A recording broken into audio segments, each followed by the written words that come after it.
at the church, saying some people have very serious wounds like broken limbs and gunshot wounds, even to the head and all that. So, all right. So I'm seeing the representatives of some human rights organizations, including Haki Africa.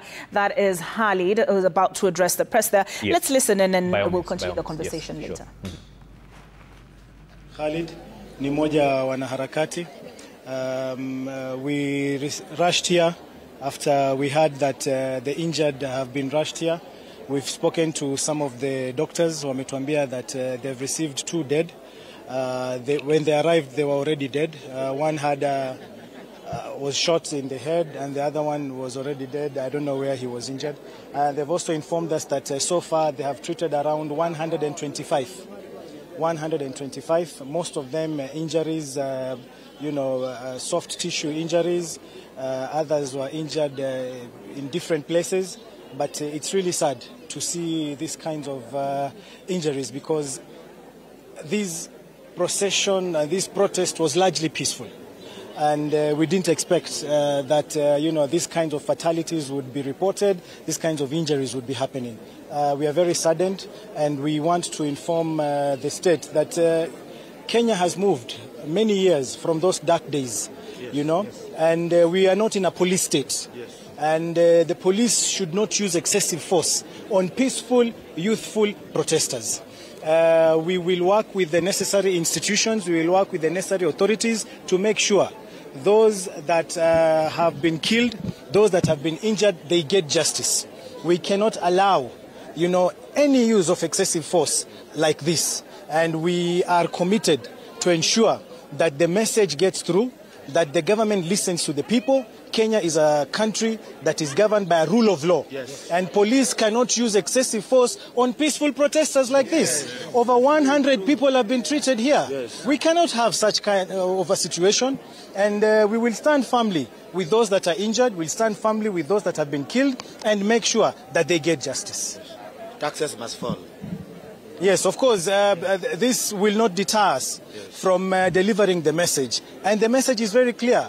Reject finance bill. Why are we being forced to accept this? You cannot force this bill on Kenyans' throats. Why is the message not getting through to these people?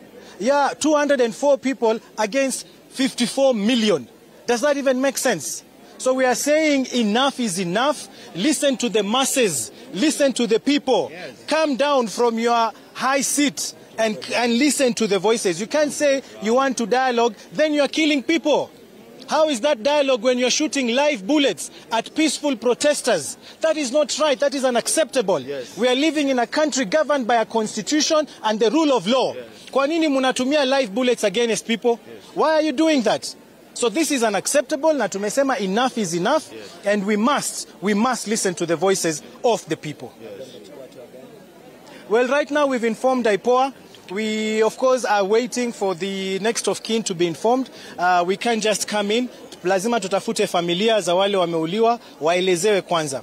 We must respect that. After that, of course, just as we've done with Rex, just as we are doing with Evans, we'll proceed to the post-mortem and then immediately make sure those officers who are involved are removed from the service, investigations zifanywe, and after that, washikwe, wafunguliwe mashtaka na wafungwe korokoroni.